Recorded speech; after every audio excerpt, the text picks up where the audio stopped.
Egipto es una tierra de misterios. Hace unos 5000 años surgió a ambas orillas del Nilo una cultura espléndida, en muchos aspectos desconcertante, y lo hizo de repente, como si apareciese de la nada. Duró algo más de 30 siglos, hasta su conquista por el Imperio de Roma, y en ese tiempo sucedieron tantas cosas, se acumularon tantos hechos, que reconstruir su historia es ya una tarea imposible. Muchos de sus secretos permanecen enterrados y gran parte de aquellos conocimientos están definitivamente perdidos. Pero lo que dejaron es sorprendente, a veces inexplicable a la luz de nuestra ciencia actual. Por eso cabe cualquier especulación, cualquier hipótesis, por fantástica que sea. Hoy vamos a acercarnos a uno de los episodios de esa historia. Y aunque sus personajes vivieron hacia el 1300 a.C., son bien conocidos por las gentes de ahora. Y el nombre de uno de ellos, de nuestro protagonista, casi todo el mundo lo conoce: Tutankamón. Sin embargo, lo más interesante que puede decirse de ese faraón es que murió y fue enterrado, porque fueron las circunstancias que rodearon al descubrimiento y explotación de su tumba lo que han hecho de él un auténtico mito. Obviamente, para hablar de un personaje como ese hay que ir a Egipto, así que hemos estado allí para prepararles este documental.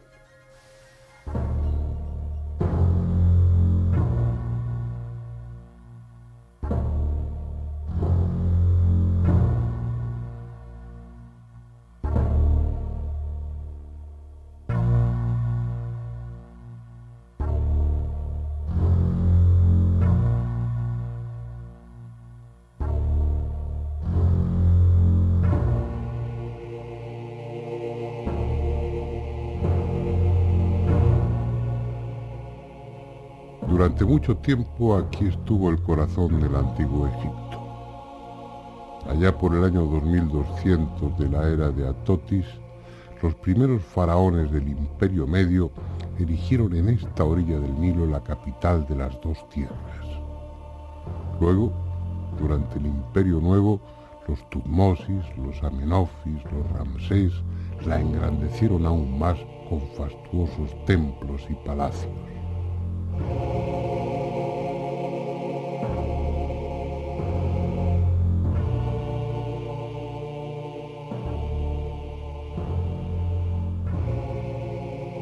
Han transcurrido tantos siglos que ya nada es igual.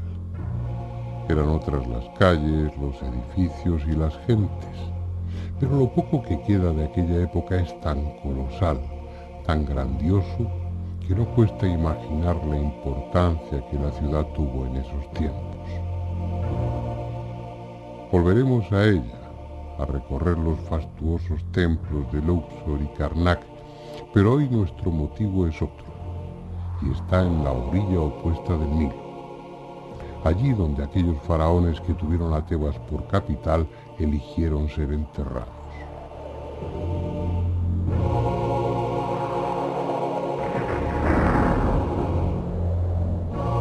Un árido y tortuoso valle detrás de los cerros de Deir el-Bahari, al que todo el mundo conoce como el Valle de los Reyes.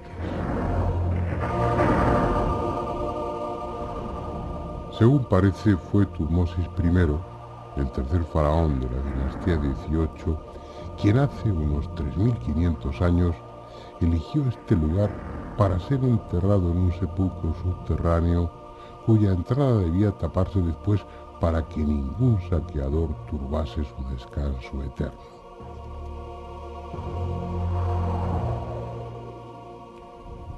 Esa iniciativa fue seguida por sus sucesores, y de esa forma este solitario valle se convirtió en necrópolis real, a pesar de que el secreto y la ocultación no sirvieron prácticamente de nada.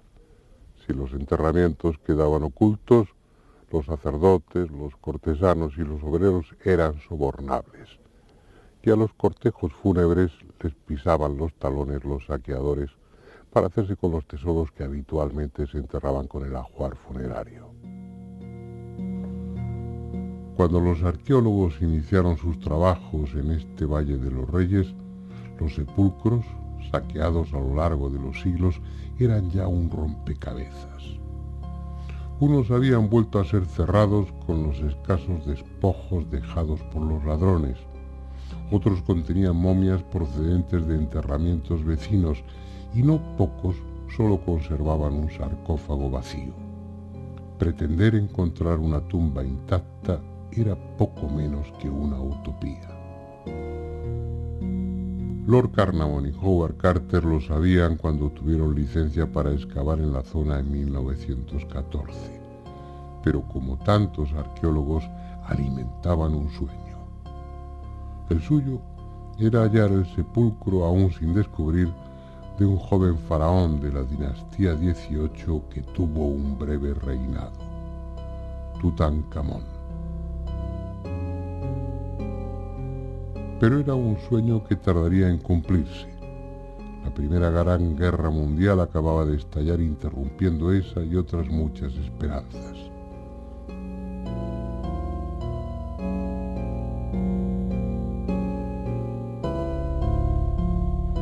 En 1917, Howard Carter comenzó al fin a excavar.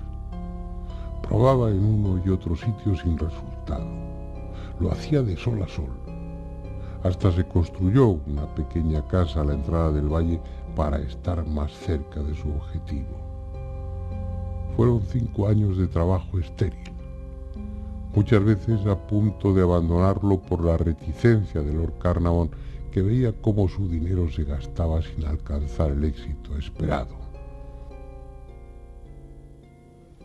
El sueño de hallar intacta la tumba de Tutankamón parecía condenado a eso, a ser simplemente un sueño. Cuando un día, el 4 de noviembre de 1922, la piqueta dejó al descubierto el primer peldaño de una escalera que se hundía en el suelo del Valle de los Reyes.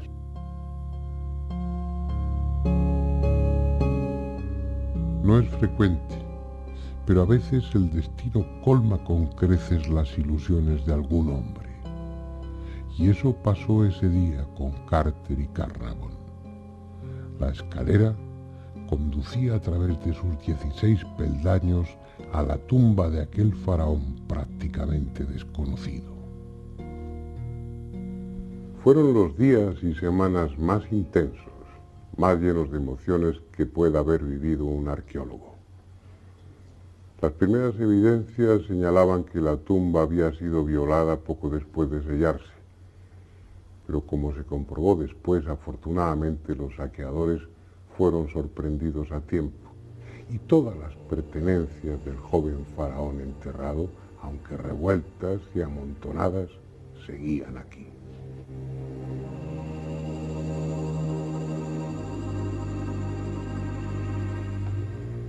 Fotografías de la época tomadas por el propio Howard Carter o sus ayudantes durante las excavaciones son el testimonio gráfico de un acontecimiento que conmocionó al mundo. A medida que abrían agujeros y se derribaban puertas tapiadas, iban apareciendo ante los ojos de aquellos hombres objetos de una riqueza histórica y material incalculable.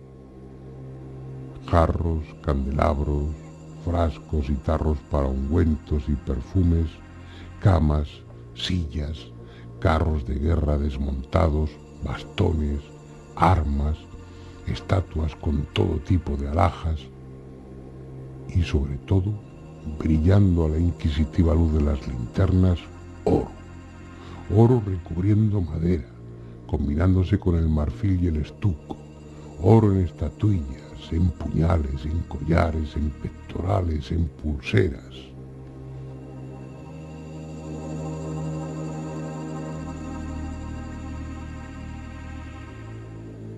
Cada hallazgo, cada nueva pieza era un titular en los periódicos. Nunca una excavación arqueológica estuvo rodeada de tanta expectación. Hasta se organizaron selectos banquetes para las autoridades, algunos en el interior del pasillo que daba acceso a la tumba. Todos querían estar allí. Todos querían participar de alguna forma en el descubrimiento.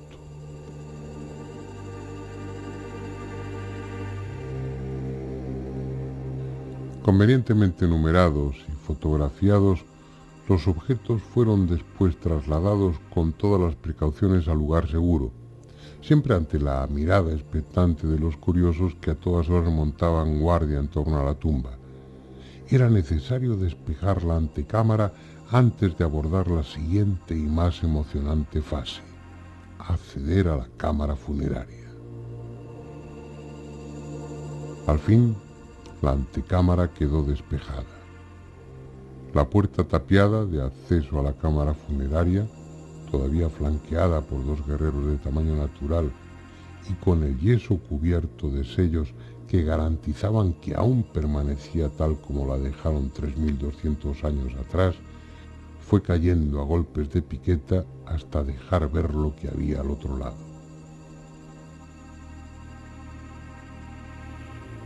La primera impresión fue que ante ellos se levantaba otra pared, esta vez de oro en lugar de yeso, oro bruñido, lleno de ornamentos y símbolos mágicos que aseguraban la protección del difunto.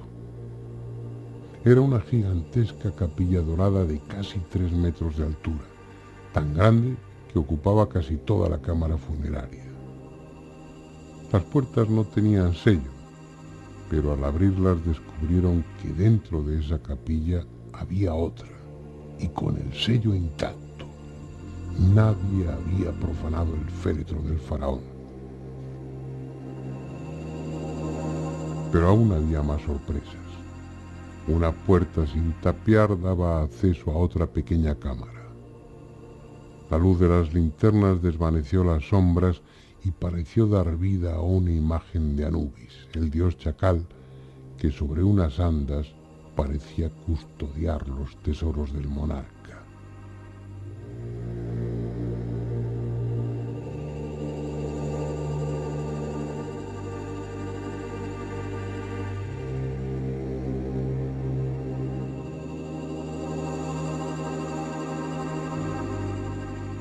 Unos meses antes nadie habría creído posible encontrar una tumba inviolada en el Valle de los Reyes, pero aquella riqueza, aquella auténtica montaña de objetos preciosos era mucho más de lo que cualquier arqueólogo haya podido soñar jamás.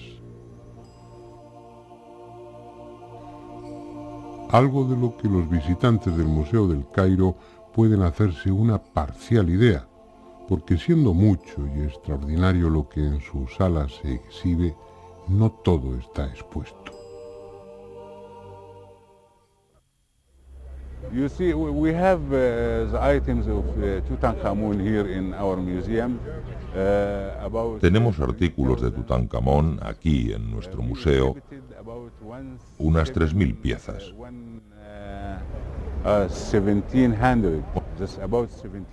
Exhibimos sobre 1.700 de ellas. Las restauraciones han sido muy buenas, no hemos tenido problemas con ellas. Si encontramos algo mal, y creo que Carter ya encontró varias cosas rotas, destruidas, las tratamos aquí, en nuestra sección de restauración.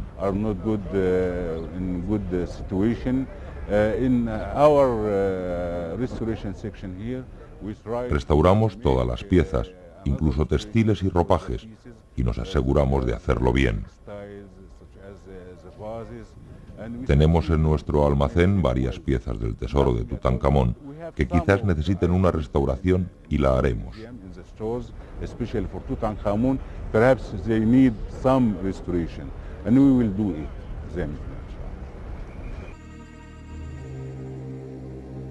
Cuando llegó el momento, Carter acometió la tarea de abrir las capillas doradas.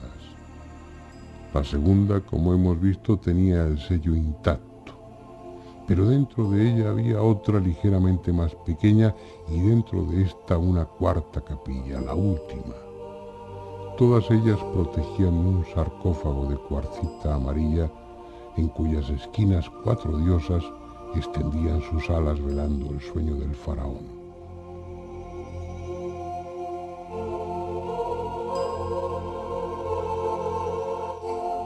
Levantada la tapa y tras quitar un fino lienzo que lo envolvía, quedó a la vista un féretro que reproducía la imagen de Tutankamón. El rostro sereno, impasible de un bello joven en oro puro, con los brazos cruzados sobre el pecho y en sus manos el pedum, el báculo, símbolo de la moderación, y el hu, el espantamoscas, símbolo del dominio sobre las fuerzas elementales.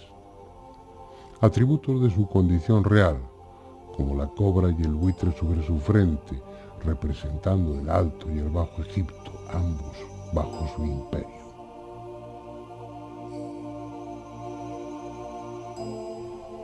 Dentro del féretro había otro, y dentro de él otro más. 3 féretros que protegían la momia real.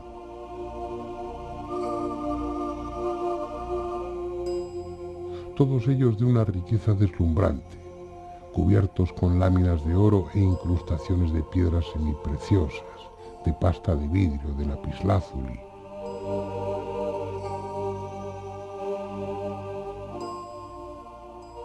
Abierta la tapa del último féretro y retirados la máscara de oro y los ornamentos que la cubrían parcialmente, quedó al fin a la vista la momia, el fardo funerario. Habían transcurrido casi exactamente 3 años desde que se descubrió la tumba, cuando las primeras vendas que envolvían el cuerpo fueron quitadas.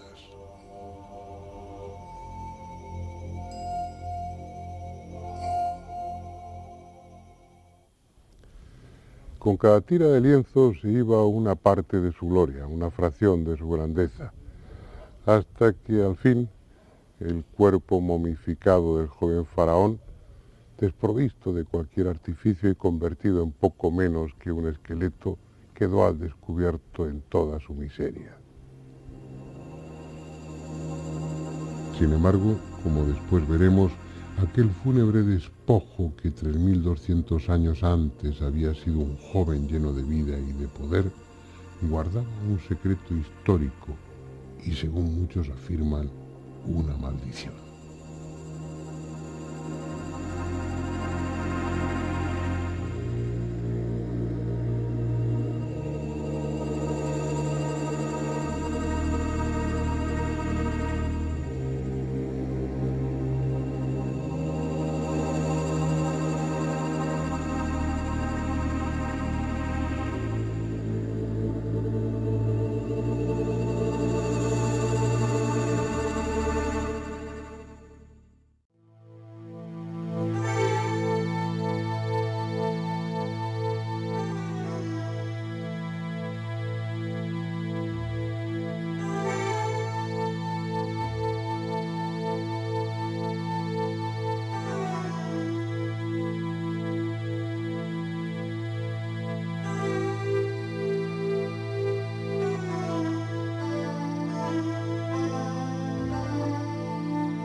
Antes hemos conocido las circunstancias que rodearon el descubrimiento de la tumba de Tutankamón, un faraón de la dinastía XVIII del que la historia sabía muy poco hasta entonces.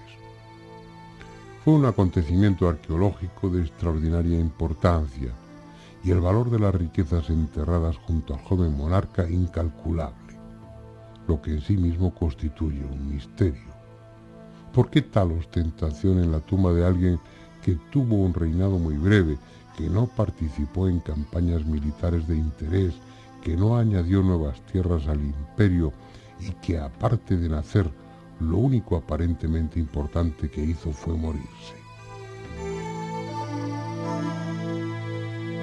La razón hay que buscarla en su antecesor, un faraón célebre que sí ocupa un lugar destacado en la historia del Antiguo Egipto, Amenofis IV, llamado también Akenatón. Un rey de curiosa anatomía, de vientre y caderas prominentes, rostro alargado y cabeza deforme, tan delicado en sus rasgos que algunos investigadores sostienen que fue mujer y no hombre. In the fact, this is unusual deformation in the body, but as you know, we don't have the original En efecto, skeletal remains es una of, deformación inusual de su cuerpo. Akhenaton. Pero como sabéis, Cannot say no anything tenemos about los that. restos originales And del usually esqueleto you de know that Akenatón. the, Entonces, no podemos decir nada sobre ello. which usually, means Normalmente, los artistas que statements hacían las and estatuas de los actually faraones figures of las the hacían kings, muy they bellas, always make it, y esta es la única que se sale de lo normal. Pero probablemente esté relacionado con alguna enfermedad o algo inusual en su cuerpo. as it is. Pero nada es But seguro, maybe this is porque no related tenemos to los restos something in originales. his health Y or por eso, something no unusual podemos decir nada sin haber in hecho his suficientes body, análisis but de un nothing cuerpo for que no sure, tenemos. because we don't have the original remains. And we cannot say anything without making the enough examinations of the body, which we don't have. Lo que sí está claro es que era un innovador, un faraón idealista, revolucionario, que rompió con las más sólidas tradiciones, sobre todo religiosas, al punto que también es conocido como el faraón hereje. Su pecado fundamental fue establecer como dios único a Atón, simbolizado por la fuerza solar. Eso significó que la todopoderosa clase sacerdotal de Amón perdiese en gran medida su influencia social y política que habían mantenido a lo largo de los siglos. Pero es que además redujo el ejército al mínimo imprescindible, con lo que también se granjeó la enemistad de los militares. Y por si fuera poco, trasladó la capital a una ciudad nueva, Telelamarna, la ciudad del sol, con lo que la clásica Tebas perdió la importancia que hasta entonces tenía, y eso significó también el enfrentamiento con el pueblo y con la burguesía. Las consecuencias de tantos y tan drásticos cambios fueron una guerra civil y su asesinato a manos de su propio médico, que lo envenenó. Tuvo una esposa célebre, Taduquipa, hija del rey de Mitanni, a la que rebautizó con el nombre de Nefertiti, que significa la bella que ha venido. Akenatón y Nefertiti tuvieron 6 hijas. A una de ellas, la tercera, Ankesatón, la casaron cuando tenía 9 años con el personaje de esta historia, Tutankamón, que por entonces se llamaba Tutankaton y contaba con 12 años de edad. Bien, asesinado su suegro, padre y probablemente hermano Akenatón, y tras un corto reinado de 2 años en plena guerra civil de su hermano Esmenkare, que también fue asesinado, el joven príncipe Tutankaton se vio investido como faraón a la edad de 12 años. Su reinado fue igualmente corto, pero productivo para las clases dirigentes del país. Manipulado sin dificultad por su suegra Nefertiti, por Ay, el administrador del Tesoro Real, y por Oremep, el jefe militar de su guardia, deshizo todas las reformas emprendidas por Akenatón, restituyendo a Tebas como capital y a Amón como dios supremo. Volvió el orden anterior. Militares y sacerdotes recuperaron su antiguo poder, y el faraón adolescente, que en honor al dios restaurado pasó a llamarse Tutankamón, dejó de ser necesario. A los 18 años de edad murió por causas que aún no están claras. Para muchos fue asesinado, y la autopsia que se practicó a la momia en 1968 permitió descubrir una fractura de cráneo que así lo sugiere. Sin embargo, otros investigadores, como el profesor Isander, director general para la conservación de momias del Museo del Cairo, no comparten esa idea. You know, it is too early to speak about this, but we made some tests. Es ya muy some antiguo hablar remains sobre of esto, other mummies pero hicimos in algunos different exámenes de places of algunos de West los Egypt. cráneos de otras And momias we procedentes de got good distintos results lugares de Egipto from different, y obtuvimos unos buenos places resultados and en different diferentes parts partes de of sus the bodies. cuerpos. But for Tutankhamun, you know, the last time it was examined, it is in 1972. Pero de Tutankamón, la última vez que fue examinado fue en 1972, y el resto de análisis están hechos sobre fotografías y radiografías, y esto no es suficiente. Necesitamos hacer otros análisis de los restos y ver la posibilidad de tomar muestras de este cuerpo para intentar extraer los ácidos nucleicos que nos permitan obtener el ADN. Esperamos llegar a conseguirlo en los próximos análisis de la momia, pero no estamos seguros de ello. And we hope in the next examination for that to have it, but we are not sure of this. Carter group had made a lot of works on the tomb of Tutankhamun, and one El grupo of de these Carter is hizo muchos trabajos en la tumba de try Tutankamón, to y uno de ellos out fue el tratar de the sacar la mummy momia del from primer the, cofre first en el cual coffin, estaba which was perfectamente hardly encajada, stuck in. y tuvieron que quemarla And they o had calentarla to hasta burn altas it temperaturas, or to heat it y esto in a tuvo high un degree. efecto negativo sobre los And restos de la this momia que en parte se affected quemaron. badly on the Por eso es remains por lo que itself, no podemos and decir it's nada ahora. almost burned Después de que from se the hagan outside. análisis, That's podremos why we decir cannot algo, say anything pero now. no ahora. After we make examination, we can say something, but not now.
Nacho, tú conoces bien Egipto. Has estado en muchas ocasiones, has seguido de cerca el trabajo de los arqueólogos actuales, pero ¿te imaginas lo que debió ser los métodos de excavación, las vicisitudes, los problemas, la improvisación en aquella época a la que nos estamos refiriendo, en principios del siglo XX hasta los años 20, 20 y pocos, que se produce el descubrimiento de Tutankamón? ¿Te imaginas cómo fue aquello?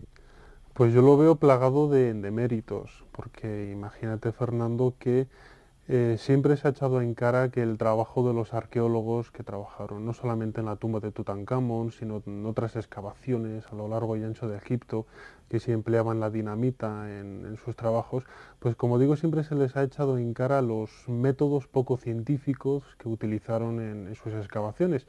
Pero es que no había más de lo que ellos podían utilizar. No había cátedras prácticamente en ninguna universidad europea ni americana donde se enseñara los métodos modernos que hoy conocemos como la arqueología. Fue Flinders Petrie el primero en utilizar estos métodos con una lógica más o menos en este tipo de excavaciones, y precisamente Howard Carter fue uno de sus alumnos más aventajados cuando él trabajó con Petrie, no solamente en Amarna, sino en otros lugares como Deir el-Bahari. Y desde mi punto de vista es uno de los, como decía al principio, uno de los grandes méritos que tiene todo el trabajo realizado casi durante una década en todos los objetos, cientos y casi miles de objetos que aparecieron en el interior de esta tumba tan fastuosa.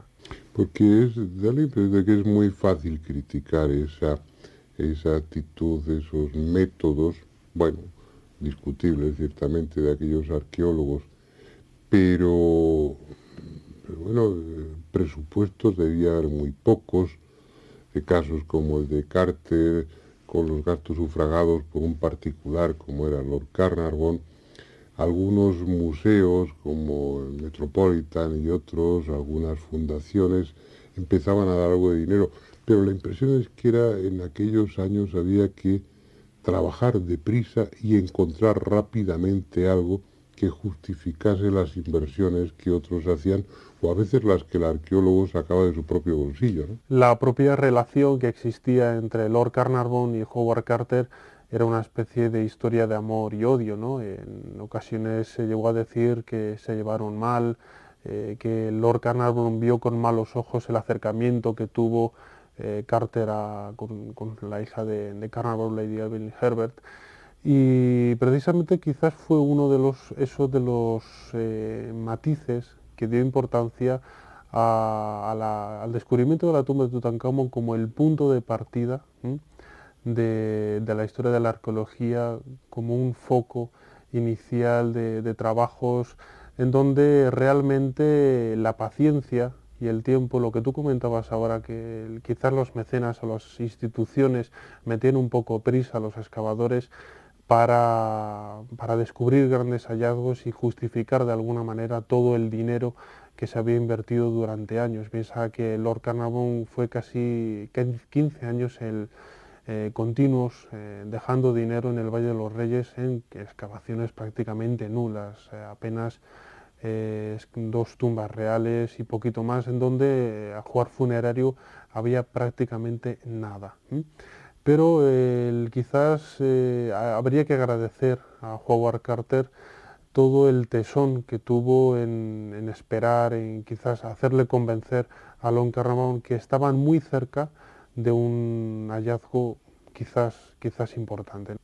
Es precisamente uno de los puntos que se han echado en cara a lo largo de toda esta historia, ¿no? Que Carter quizás ya sabía de antemano la ubicación exacta de dónde estaba la tumba de Tutankamón y que dejó su descubrimiento para el final, el último halo, ¿no?, de esperanza que tenía con Lord Carnarvon en que él financiara las excavaciones para sorprenderle. También no debemos olvidar lo curioso o lo singular que puede resultar que el primero, casi el segundo día de retomar estas excavaciones en noviembre de 1922 fue cuando Carter descubrió el primer escalón de la escalera que llegaba hasta la tumba de Tutankamón.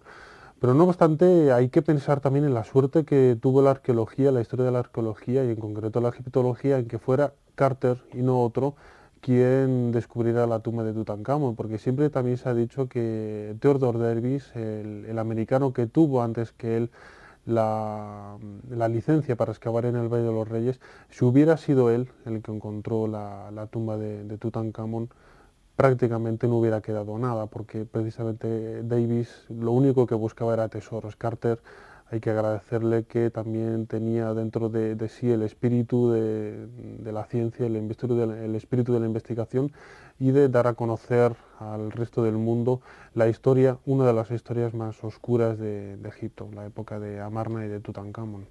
Y hacerlo con un mérito indiscutible. Yo cuando de adolescente leía las primeras cosas sobre la tumba de Tutankamón, el libro de divulgación, me llamaba la atención el que entre el descubrimiento de los escalones que conducían a la tumba y el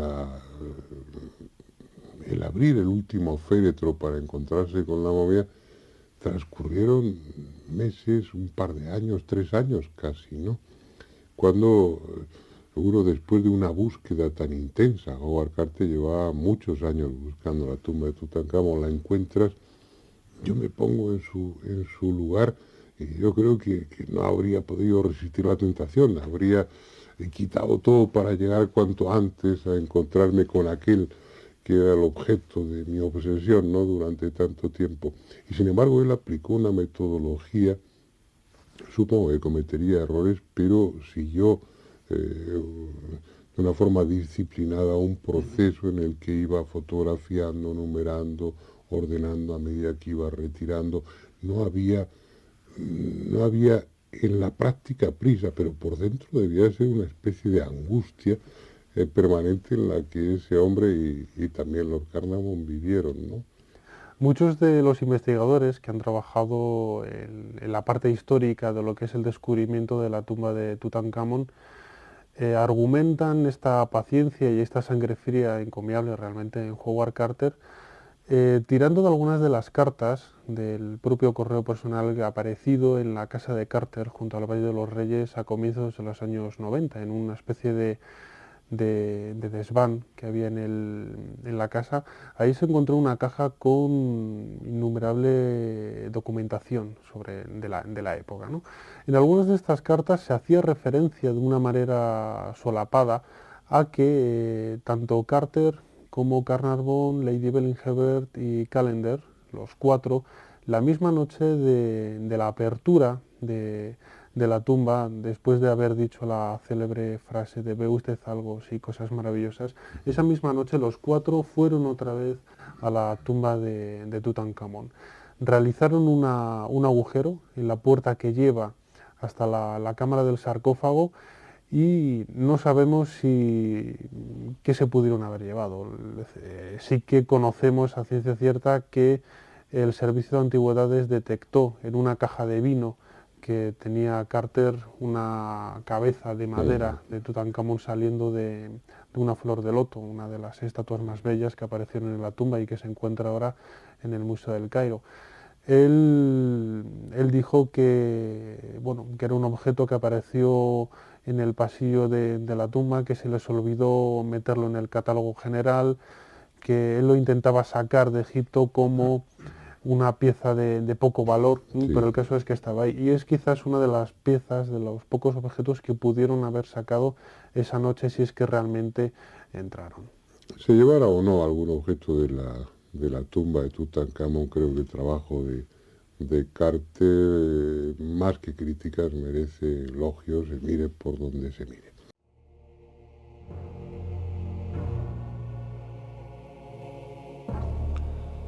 La primera víctima fue Lord Carnarvon, protagonista junto a Howard Carter del hallazgo y violación de la tumba.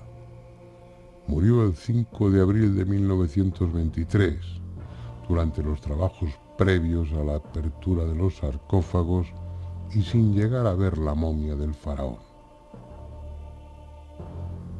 Enseguida murió Arthur Mace, del Museo Metropolitano de Nueva York, que participó activamente en los primeros momentos de la excavación y a quien vemos en esta fotografía comiendo junto a Howard Carter y otros arqueólogos a la entrada de la tumba. Era como si la cólera de Tutankamón, encerrada durante más de 3.200 años, se hubiese liberado, llevando a la muerte o a la locura a muchos de los que en su día habían contribuido a turbar su reposo. Alguno, como Georges Benedit, conservador jefe del Museo del Louvre, moriría súbitamente al lado mismo de la tumba. Otros se suicidaron, como Lord Westbury, su esposa y el hermanastro de Lord Carnarvon, o murieron en accidentes a veces inexplicables y de enfermedades con imprecisos diagnósticos, como Richard Bethel o la propia esposa de Lord Carnarvon, supuestamente muerta por la picadura de un mosquito. Así hasta más de 25 muertes en el transcurso de los 7 años siguientes a la apertura de la tumba. Unos habían tomado parte en la excavación, otros conservaban joyas o alguna pequeña pieza del ajuar funerario, y muchos simplemente habían estado allí en los primeros meses. Para los que buscan una explicación racional de los hechos, quizá esa sea la clave. Algo en el aire estancado de aquella cámara afectó a parte de la treintena de testigos ilustres que asistieron a la apertura de la tumba. Gérmenes, esporas de hongos patógenos, algún virus entonces desconocido. Sea lo que fuese, la fuerza desatada se calmó o se extinguió, y los que no habían sucumbido continuaron su existencia normal, como Howard Carter, el principal responsable del hallazgo y de todos los trabajos realizados en la tumba. Esta idea de una maldición es buena para el cine, pero si tú cierras una tumba durante 3000 años Esta tumba contiene gérmenes. Si abres la tumba, los gérmenes se activan como le pasó a Lord Carnarvon. Pero si dejas abierta la tumba 2 días, todas las bacterias salen fuera y entra aire fresco. En la maldición, cuando los egipcios escribían algo en sus tumbas y decían: si profanas mi tumba serás comido por un cocodrilo, era como una esperanza de que así sus tumbas estuvieran protegidas. Pero realmente no hay maldición. La maldición es buena para películas, es buena para asustar y es buena para que la gente la escuche, pero nunca ocurrió. Debiera haber sido la primera víctima, pero llevaba tantos años obsesionado con el joven faraón antes de dar con su sepulcro, que tal vez se estableció un fuerte lazo entre los espíritus de ambos. O quizá estaba inmunizado tras décadas de excavar en el Valle de los Reyes. O no hubo maldición alguna y todo fue un cúmulo de fatales coincidencias. El hecho es que murió en su casa de Londres, en el 49 de Albert Court, el 2 de marzo de 1939, víctima de la enfermedad de Hodgkin y a la edad de 65 años. Desde entonces descansa pacíficamente en el cementerio de Putney Vale. No está momificado ni le enterraron con tesoros, así que es improbable que alguien turbe ese descanso.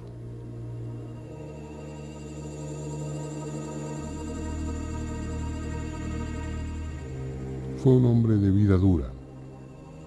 A los 17 años ya estaba en Egipto como dibujante, plasmando en sus acuarelas las formas y sobre todo los colores de las piezas halladas que la fotografía de entonces no podía retratar. Probablemente habría terminado siendo un buen pintor, pero el destino le convirtió en ayudante del mejor arqueólogo que haya dado la historia, Flinders Petrie. Con él aprendió todo lo que en ese campo debe saberse, especialmente a soportar con estoicismo las fatigas y privaciones.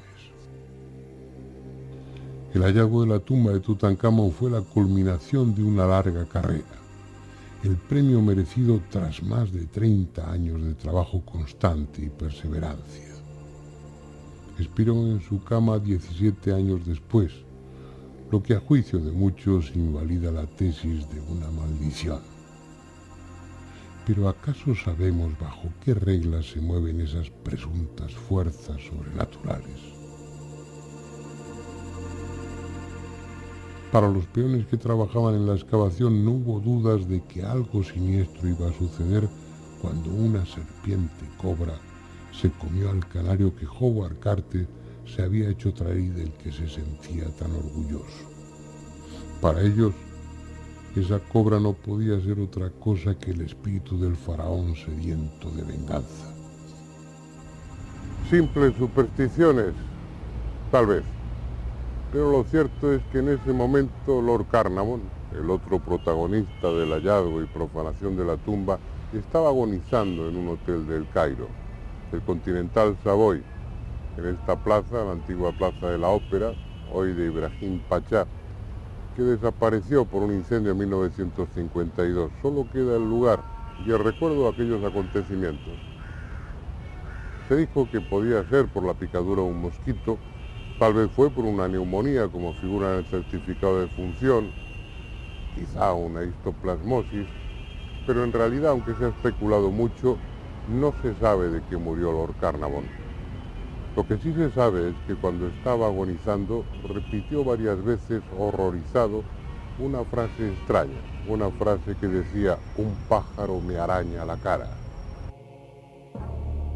Una frase aparentemente sin sentido, pero que para los egiptólogos sí lo tiene. Una conocida maldición escrita en el primer periodo intermedio dice textualmente que el pájaro Nekbek destrozará a arañazos el rostro de quienes profanen una tumba. Nekbet era la diosa buitre, símbolo del Alto Egipto y protectora de los faraones en este y en el otro mundo. Finalmente, Lord Carnarvon, el señorito inglés que se dedicó a la arqueología porque el clima seco de Egipto era favorable para su salud, abandonó este mundo no sin antes pronunciar otra frase igualmente siniestra. He oído su llamada y le sigo. Esas circunstancias ya hacen de la de Lord Carnarvon una muerte más que singular. Sin embargo, no habrían sido suficientes para sustentar la idea de una maldición de no haberse producido otras dos casualidades más que inquietantes.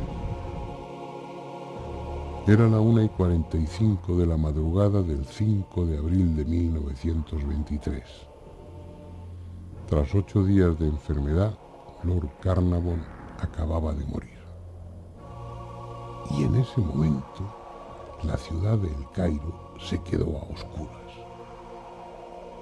Durante 5 minutos se interrumpió la corriente eléctrica y reinaron las sombras. Luego la luz se hizo de nuevo. Lo extraordinario es que nunca se supo la causa de la avería y mucho menos por qué se arregló sola.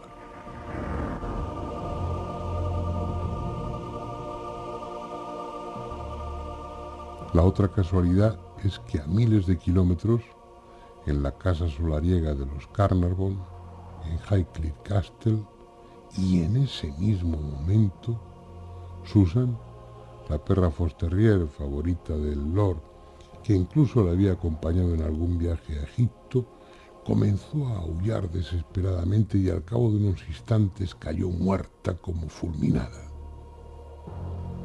El 30 de abril, George Edward Stanhope Molyneux Herbert, quinto conde de Carnarvon, era enterrado en Beacon Hill, al lado del castillo de Highclere, donde pasó su infancia y parte de su vida.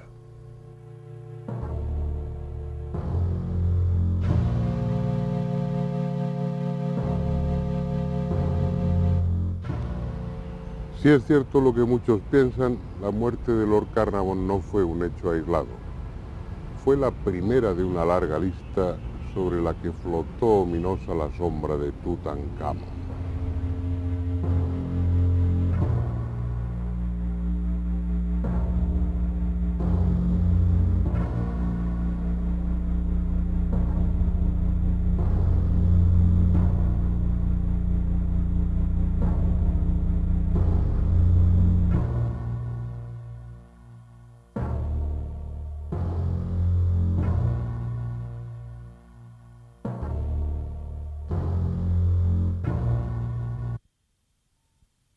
Hemos escuchado la opinión de diferentes arqueólogos e investigadores. Casi ninguno de ellos quiere reconocer la posibilidad siquiera de que tal maldición exista. Pero me gustaría saber lo que tú opinas. Me gustaría saber si crees que hubo alguna forma de maldición o que todo se debe a la casualidad. Hombre, es un problema. La verdad es que nadie puede negar la cantidad de muertes que hubo relacionadas de alguna manera o de otra con el descubrimiento de la tumba de Tutankamón, ¿no? De todas las hipótesis que se han barajado, pues hablando del aspergillus, de la posibilidad de que los antiguos egipcios conocieran la radioactividad, de que algunos elementos de la tumba estuvieran radiados y contaminaran a los arqueólogos, yo me quedo con la hipótesis más, para mí, que más peso tiene, que es la de la existencia del aspergillus, un hongo, que con el paso del tiempo se genera en todos los elementos orgánicos que pudo haber en la tumba de Tutankamón y que en efecto hubo, ¿no? Como los diferentes tipos de comida o de bebida que allí se descubrieron. Este aspergillus genera una serie de afecciones de tipo respiratorio que es precisamente el denominador común que tuvo muchas de las muertes de los arqueólogos que trabajaron en la tumba de Tutankamón. Otra cosa sería reconocer si los sacerdotes egipcios tenían conocimiento real de la existencia de este aspergillus, de este hongo, y que si ellos dejaron a conciencia este hongo en el interior de la tumba. Yo creo que no es necesario recurrir a eso porque De hecho, es un problema con el que se han encontrado los arqueólogos, no solo en Egipto, en América también. Ese tipo de hongos es relativamente frecuente dentro de esos lugares cerrados y que permanecen durante mucho tiempo, bueno, pues en unas condiciones más o menos asépticas, pero que después al exhumarse el cuerpo o al abrirse la tumba, pues aquello revive, se revitaliza. Pero habría que pensar en otra, aún dentro de esa hipótesis que parece razonable, habría que añadir algún elemento más, porque de hecho, pues tanto la histoplasmosis, que es una de las hipótesis que se utilizó, otro hongo, que se debe al histoplasma capsulatum, pues bueno, produce enfermedades que son de evolución crónica. Con el Aspergillus pasa algo parecido. El Aspergillus niger, que es una de las hipótesis que ahora, bueno, entre otros tú sostenéis como una posible causa, pues el Aspergillus niger, que produce una aspergilosis, como otras variedades de ese hongo, suele producir unas otitis, o que bueno, que tiene una evolución más o menos banal, o contribuyen a empeorar problemas pulmonares.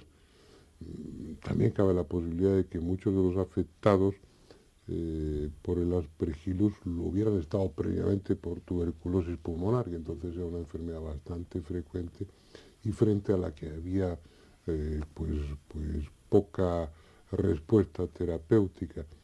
Y creo que para sustentar esa hipótesis habría que pensar no en que lo dejaran ahí los sacerdotes, sino en que hubieran descubierto algún tipo de variedad de Aspergillus especialmente virulenta, o que hubieran encontrado alguna forma de una cepa de ese hongo, conseguir unas esporas, una variante o una mutación. Pues creo que resumiéndolo a la clínica pura y dura del Aspergillus, no se justificarían tantas muertes y en un lapso de tiempo tan breve. Hombre, el problema también puede estar en que si realmente los sacerdotes tenían conocimiento de, de este Aspergillus, o al igual que conocemos otros avances tecnológicos de los antiguos egipcios o culturas de la antigüedad.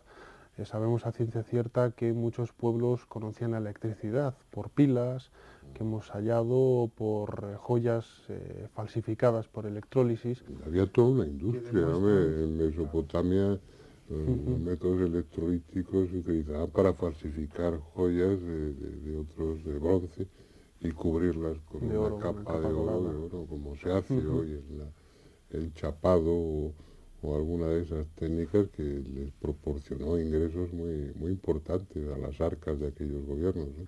Sí, yo creo que en este caso el problema está en intentar buscar una solución lógica a explicar si realmente los antiguos egipcios tenían conocimiento de esos adelantos, ¿no? Si realmente fue por una investigación, que yo no lo creo, si fue por un descubrimiento casual, que es la opción por la que yo me suelo inclinar, o fue el legado de una cultura mucho más antigua, hoy desaparecida, el legado, otros hablan de la Atlántida, de extraterrestres, etc. El caso es que el problema de la maldición de Tutankamón es uno de los pocos enigmas de la historia de Egipto que tienen una base científica y que se puede explicar. Y precisamente los propios egiptólogos, cuando realizan estudios continuamente sobre la maldición, es que realmente reconocen la existencia de que ahí ocurrió algo, ¿no? Si no lo hubieran dejado pasar, al igual que dejan de lado y obvian otro tipo de teorías relacionadas con aspectos más críticos, más candentes de la egiptología, como el simbolismo de las pirámides, aspectos esotéricos de su religión, etc. Pero es bastante ya significativo que los egiptólogos pierdan su tiempo, entre comillas, en este tipo de investigaciones, ¿no? Para mí es uno de los aspectos que da valor al fenómeno como tal de lo que es la maldición de los faraones. Yo soy de los que sustentan la opinión de, bueno, que de momento no hay una explicación racional, si es que hay que buscarla. A lo mejor ese número de muertes o o el que esas muertes se produjesen en un lapso de tiempo corto, pues se puede atribuir a la casualidad o a razones que nada tengan que ver con la tumba. Lo que sí pienso es que en un país tan religioso como aquel, con un convencimiento tan pleno en las fuerzas sobrenaturales, pues probablemente si creían en una maldición, bastaba con encomendársela a esos todopoderosos dioses, seres espirituales fuertes que rodeaban al hombre de entonces y especialmente a los faraones, y delegar en ellos la muerte o el castigo para cualquier profanador de tumbas sin preocuparse de colocar trampas o cebos, aunque lo hacían, pero lo hacían más que nada para que no se Para llevaran los evitar tesoros, ¿no? robos de joyas. Para evitar esas violaciones.